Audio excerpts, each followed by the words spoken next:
Welcome to the Rim Break Rodeo. We hope this video helps.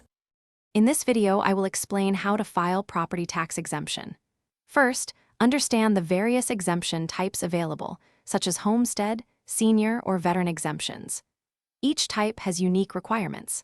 Next, visit your local assessor's office or their website to review the specific eligibility criteria for your area.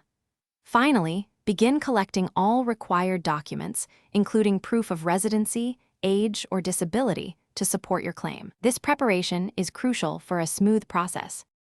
Once you know your eligibility, the next step is to get the application form. You can usually find this on your local assessor's website or pick it up in person.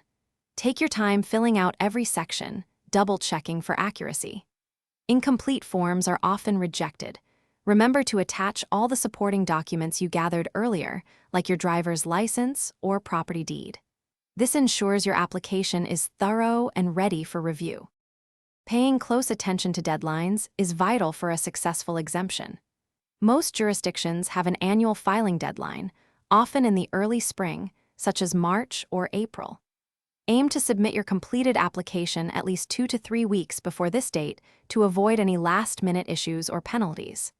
For added security, consider sending your application via certified mail, which provides proof of delivery and peace of mind. After submitting your application, you will typically receive a response within several weeks, often 4 to 8 weeks. This will be either a confirmation of your exemption or a denial letter. If denied, carefully read the reasons provided. If you believe there was an error or misunderstanding, you usually have a specific time frame, often 30 to 60 days, to file an appeal.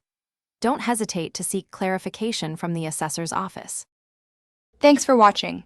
Consider subscribing if we helped you.